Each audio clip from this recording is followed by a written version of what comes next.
I used to believe I had the kind of life people envied. A loving husband. A cozy home. A best friend who felt more like a sister. Every morning, I'd wake up next to Daniel, his arms wrapped around me like I was his whole world.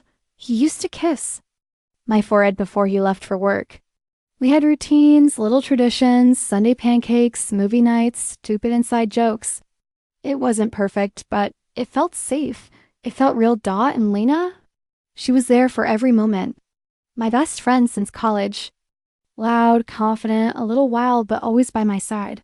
She stood beside me at my wedding, held my hand when I had my miscarriage, slept on our couch for days when her boyfriend dumped her. Dot, so I didn't question it when she started showing up more often. Dot, at first, it was harmless, dropping by with coffee, helping out with dinner, laughing with Daniel about things I didn't remember saying, but then something shifted. Daniel started pulling away. He stopped meeting my eyes when we talked. He'd come home late, distracted, claiming he had work or was tired. And when I asked if something was wrong, he'd smile. That cold, polite smile and say, "You're imagining things again." That line, it haunted me, like I was losing my grip. Like maybe I was the problem. Lena, of course, always had comforting words. "You're overthinking. Men go through phases. Don't smother him." I tried to believe her. Tried to believe them, but one night I caught a flicker of something I couldn't ignore. Daniel's phone lit up. A message from Lena. It said, "He doesn't suspect a thing." My heart stopped. I stood there, staring at the screen like it had slapped me across the face. He snatched the phone away before I could say a word. His voice went sharp. "Why are you checking my messages? Do you not trust me now?" And just like that, I was the villain, the paranoid wife, the insecure mess. I wanted to scream. I wanted to break something. But all I did was walk away, because deep down a voice inside me whispered the most terrifying thing of all. It's already too late. I'd lie awake in bed, pretending to sleep while Daniel scrolled through his phone beside me. His face lit by that cold blue glow, fingers tapping silently, smiling at things he never shared with me anymore. The space between us grew wider with each passing day, and every time I tried to talk to him, really talk, he'd shut down. "You're always starting drama," he said once, slamming a drawer. "It's exhausting." Drama. That's what I was now. Drama. And Lena. God, Lena. She was everywhere. Calling me for lunch. Showing up uninvited. Dropping hints like breadcrumbs I wasn't meant to see. One day, she brought me coffee, my favorite, and casually mentioned that she and Daniel had accidentally bumped into each other at the grocery store. Crazy coincidence, huh? She laughed, brushing her glossy hair behind her ear. "We spent like 20 minutes in the produce aisle talking about you." I smiled, but something in my chest twisted. 20 minutes? He hated grocery shopping. Another time, I walked into my kitchen and found her humming while slicing fruit. She was wearing my apron, the one Daniel had bought me on our first anniversary. She just looked over her shoulder and said, "Hope you don't mind. I felt like being useful today." Useful? Useful for who? I started watching them, quietly, carefully, the glances they exchanged when they thought I wasn't looking. The way Daniel laughed at her jokes like they were sharing a secret language. The way she'd stand too close to him when she thought I was distracted. Still, I told myself I was imagining it, because the alternative? That the two people I trusted most were betraying me? That would mean my whole world was a lie. And I wasn't ready to face that until the whispers started. First, from neighbors. Then from people at church. "Poor thing," one woman said as I walked past. "She has no idea. She's changed, don't you think?" Another murmured behind my back. "She's always been a little too intense." I felt like I was drowning in rumors I hadn't started and couldn't stop. Every smile felt fake. Every question felt loaded. And Lena? Lena just smiled sweetly and said, "People will talk." You know how jealous they get? Jealous? Of what? My crumbling marriage. The worst part wasn't even the betrayal. It was how they made me feel like I was the crazy one. Like I was spiraling into paranoia while they smiled and played innocent. I started keeping a journal, writing down every moment that fell off. Every time Lena showed up without calling. Every time Daniel picked a fight and stormed out, only to come back hours later smelling like her perfume. One night, I asked him directly, "Are you having an affair with Lena?" He stared at me, unblinking. Then he laughed. Laughed. "Lena?" he said, like it was the most ridiculous thing he'd ever heard. "She's like your sister. You really think I crossed that line?" When I didn't answer, he sighed. "You need help," he said coldly. "This obsession of yours, it's dangerous. Dangerous." That word echoed in my head for days. Wasn't the one sneaking around. I wasn't the one hiding things. But somehow I was the villain. A few days later, I overheard Lena on the phone. She was in the guest room, door half shut, her voice low but sharp. "She's losing it," she said. "I think she's finally breaking." My heart pounded in my ears. Who was she talking to? Daniel. Someone else? I didn't confront her. Not yet. I just quietly backed away. And for the first time, I felt something shift inside me. This wasn't paranoia. This wasn't in my head. This was a setup. And I was the target. I still remember what I was wearing that night. A pale blue sweater he once said brought out my eyes. I wore it hoping maybe he'd notice. Maybe we could talk like we used to. Maybe we could fix whatever this was before it broke us completely. I cooked his favorite spaghetti with garlic bread, lit a candle, tried to pretend like my hands weren't shaking every time I touched something. The front door creaked open at 8:17 p.m. I held my breath as Daniel walked in. No kiss, no smile. Just a muttered, "Hey," as he tossed his keys on the counter and sank into the couch, scrolling through his phone like I wasn't even there. I stood in the doorway, staring at the man I married, the man I loved and felt like I was looking at a stranger. He used to light up when he saw me. Now I was just background noise. "Dinner's ready," I said softly. He didn't even look up. Not hungry. I sat beside him, trying to keep my voice steady. "Can we talk?" He exhaled loudly. "About what now?" "About us. About Lena, about why everything feels so broken." That got his attention. He looked at me, eyes cold, tired, like I was some burden he had to carry. "You always do this," he said bitterly, twisting things, making me feel like I'm the enemy. "Because you've changed," I whispered. "You're not the man I married." He laughed a bitter, joyless sound. "Maybe I changed because I'm tired of walking on eggshells around you. You're always suspicious, always emotional, always looking for something to blame. I'm not blaming anyone. I just want the truth." He stood up, pacing. "The truth? You want the truth? Fine, you've been impossible to live with. You smother me. You question everything I do. And Lena? At least she listens. At least she doesn't treat me like a criminal every second of the day." My blood ran cold. He didn't even realize what he'd admitted. "Are you saying you confide in her now? You've replaced me with her?" He didn't answer. Just ran a hand through his hair and looked away. That silence was all I needed. "Wow," I whispered, tears blurring my vision.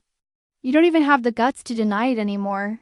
He didn't yell, didn't rage. He just walked toward the bedroom and came back with a duffel bag. And that's when I knew he had packed already. This wasn't a fight. This was a goodbye. "I'm staying at a friend's for a while," he said, avoiding my eyes. "Maybe we need space." "Is Lena the friend?" I asked. Still no answer.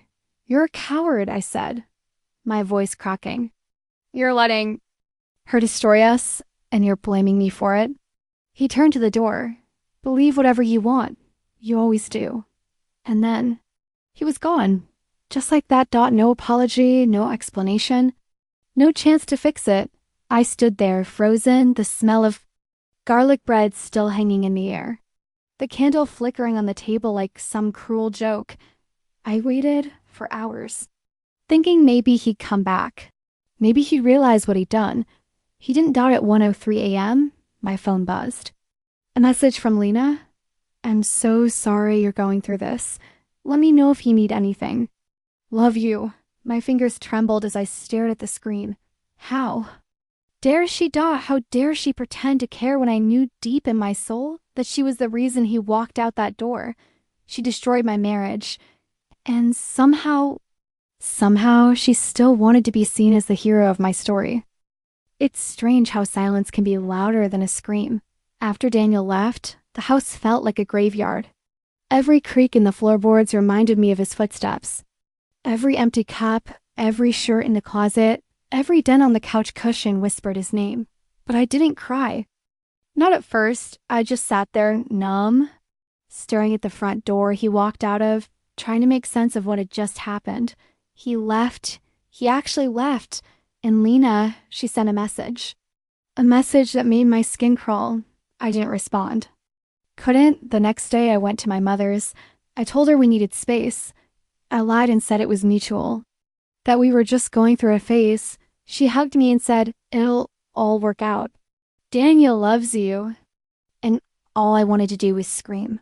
Because Daniel hadn't loved me in a long time. 2 days later, I went back to the house to get some clothes. It still felt like mine. Like ours. I wasn't ready to give that up. Not yet. But what I saw the moment. I walked in. It broke whatever was left of my heart. The lights were on. Music was playing, and in the kitchen was Lena wearing my robe, cooking his favorite breakfast. Singing like she owned the place. My knees buckled. She turned and smiled like it was the most normal thing in the world. Oh my God, she said, flipping a pancake. You scared me. I stared at her. Words stuck in my throat. The house still smelled like my perfume. But her voice filled the space now. What are you doing here? I managed. She blinked.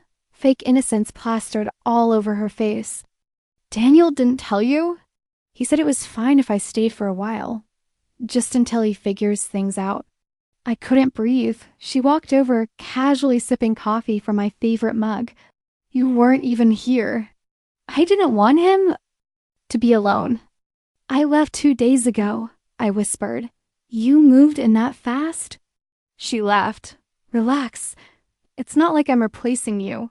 But she was. Everywhere I looked, she had already started doing it. She was wearing my robe, using my things, cooking in my kitchen, standing in the home I built with the man I married. I felt like a ghost in my own life. Where's Daniel? I asked. Out for a run, she said, pulling out another pancake. He's been trying to clear his head. I nodded slowly. Right. Of course, with you here, that must be really easy. Her smile didn't fade. In fact, it grew wider, colder. You know, she said, leaning on the counter, he deserves to be happy. Maybe this was always meant to happen. I couldn't take it anymore. I turned and walked out before I did something I'd regret. I sat in my car for over an hour, shaking. She'd invaded my life, taken everything, and somehow she had. The nerve to make it look like I was the one who left. Later that evening, I got a message from a mutual friend. Just one sentence. So sorry about everything. Heard you couldn't handle the pressure. That's when it hit me. She wasn't just stealing my husband. She was rewriting the story, telling everyone that I'd become unstable, that I'd abandoned the marriage, that Daniel, poor, sweet Daniel, had no choice but to move on, and that she was just there for him. Lena wasn't content with breaking my marriage. She wanted to bury me in the rubble and walk away with everything I had. But here's what she didn't realize. I might have been silent. I might have been broken. But I wasn't finished. Not yet. There is something terrifying about the truth, especially when you find it in places you were never meant to look. It had been 2 weeks since Daniel walked out. 2 weeks since Lena moved in and took over the life I'd built from the ground up. Everyone thought I was the problem. My own friends had started pulling away. My messages went unanswered. My calls ignored. I could feel the whispers behind my back, the judgment in every look. She lost it. She pushed him away. Poor Daniel. At least he has Lena now. I was losing everything, my marriage, my reputation, my voice, and I was done being quiet. That's when I remembered the little floral diary Lena always carried with her in college. The one she never let anyone touch. She once told me it held her biggest dreams. I never thought much of it until now, so one evening, I went back to the house when I knew they wouldn't be there. Daniel still hadn't changed the locks. Maybe he thought I wouldn't come back. Maybe he wanted me to see how easily I'd been replaced, but I wasn't there to beg for him. I was there for answers. I went straight to the guest room, her new kingdom. It still smelled like my lavender candles, but the bed was covered in her things, makeup, clothes, perfume, and tucked beneath her pillow. The diary, I stared at it for a long time. My hands were shaking when I picked it up. I knew I shouldn't read it.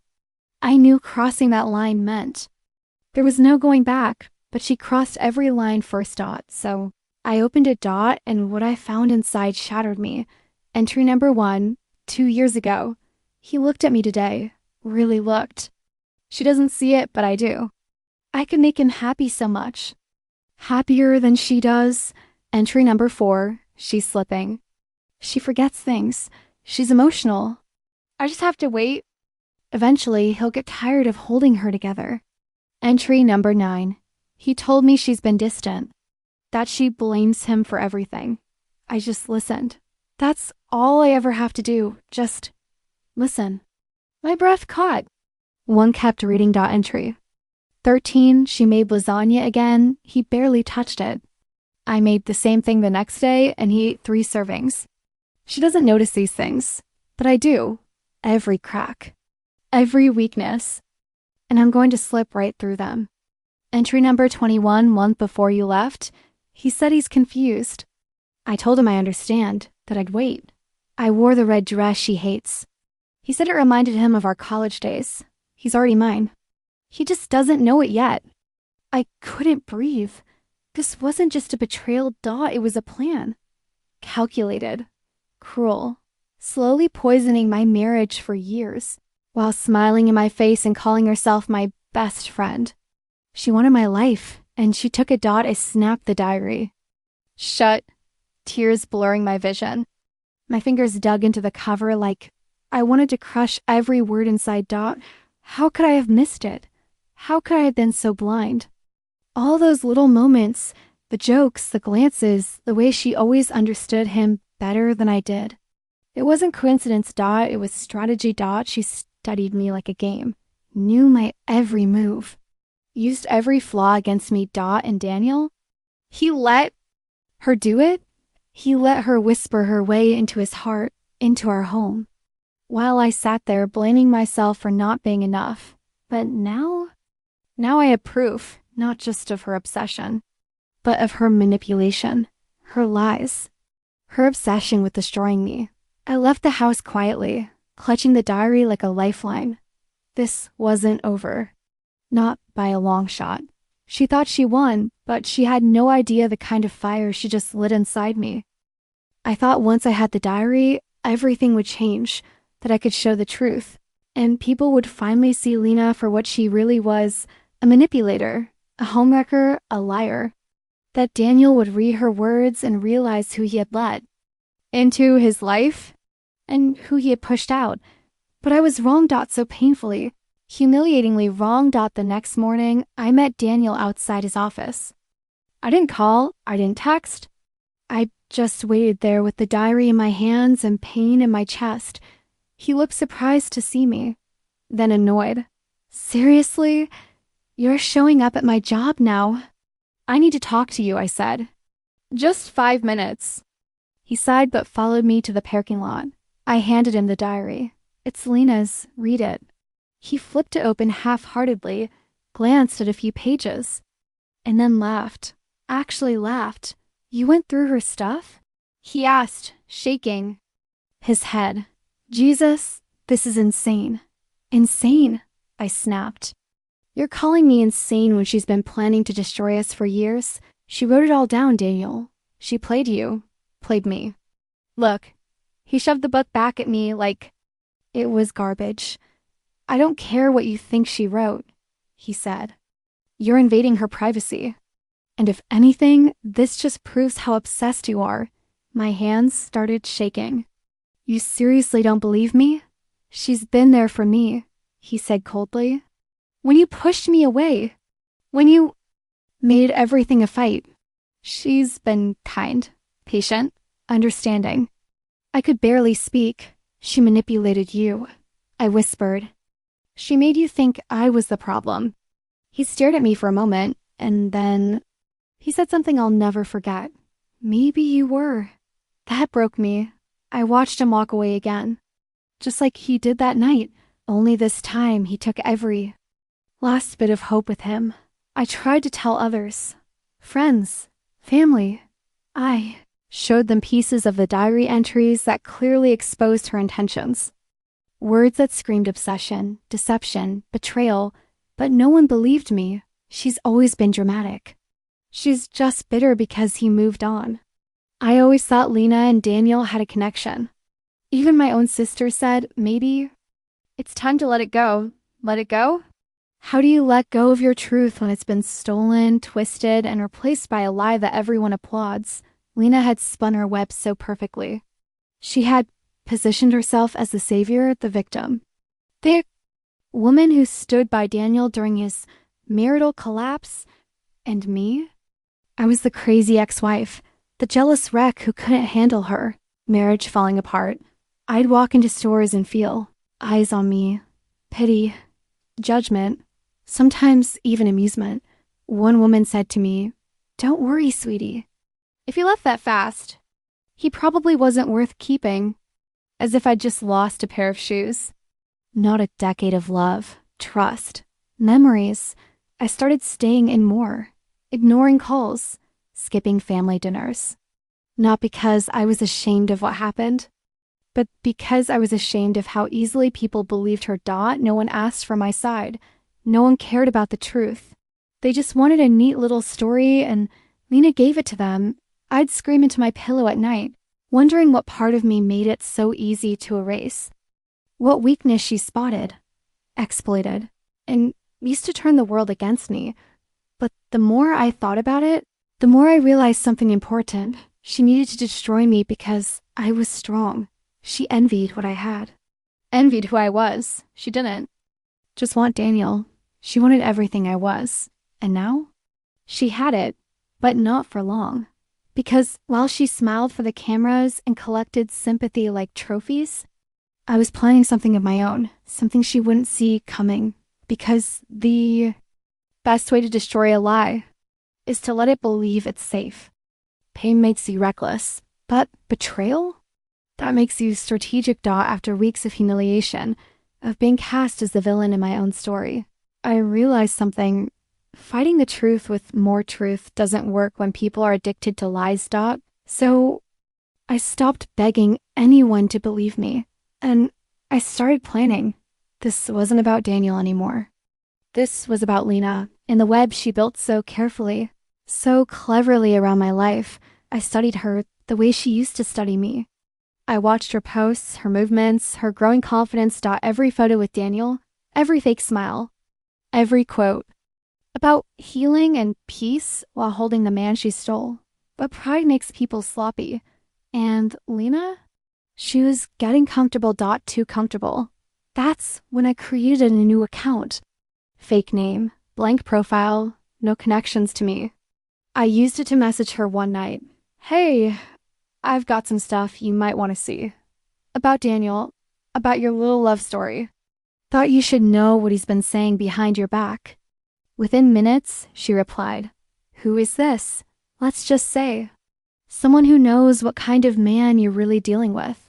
I baited her, slowly, carefully. Fed her half-truths about Daniel's past, lies about him reconnecting with old flames. I could practically hear her typing through this screen. Panicked, insecure, jealous. The same emotions she used to pull him away from me. I scheduled a meeting with her under that alias. Told her to come alone. said I'd bring evidence to prove Daniel wasn't the man she thought he was. And of course, she showed up hair curled, lips red, looking like she stepped out of a reality show and not someone else's ruined marriage. She looked around nervously before slipping into the booth across from me. Except, she wasn't meeting a stranger. She was meeting me. Her eyes widened when I pulled down my hood. She froze.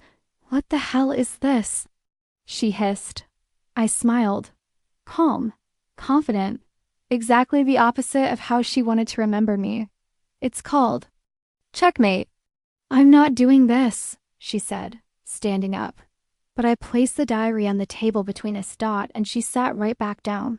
"I don't care what you do with it," she said, crossing her arms. "It's your word against mine." "Actually," I said, "it's your words and your handwriting." In front of 3 different lawyers who verified it as authentic. And by the way, this entire conversation, it's being recorded. She went pale. "You can't." "I can." And I did. She tried to stay calm, but her hands were trembling. "I'll spin it," she said through clenched teeth. "Say you forged it. Say you're harassing me." "Go ahead," I said, leaning in. "But the internet loves a villain.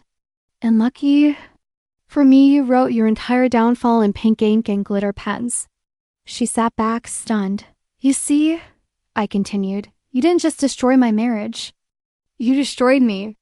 You turned people against me, lied, manipulated, humiliated. But you forgot one thing."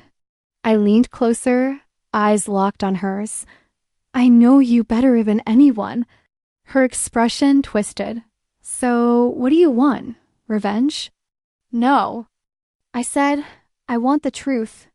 Publicly. I want you to tell everyone what you did. I want the same people who called me crazy to hear it from your mouth. And if I don't," I smiled coldly, "then I post everything.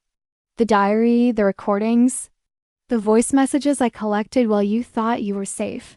And trust me, Lena, this time. Everyone will believe me."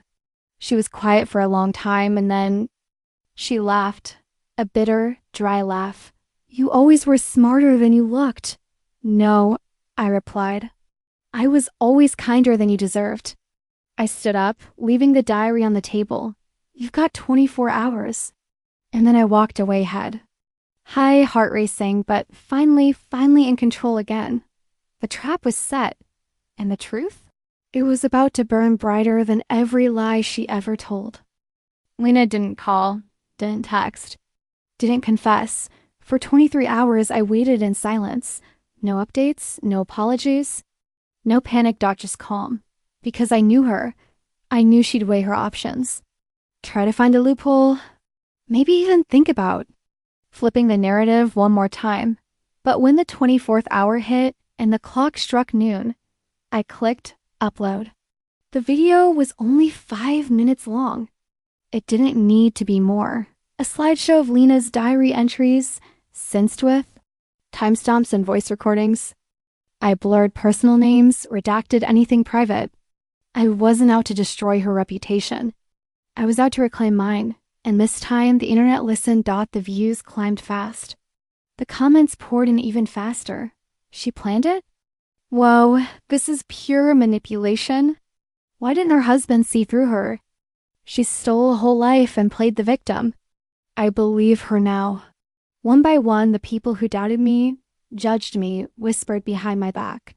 Started to see the truth. It wasn't about revenge. It was about freedom. That night, Daniel showed up at my door. He looked tired, older, worn down by the weight of all the lies he helped carry. He didn't speak at first.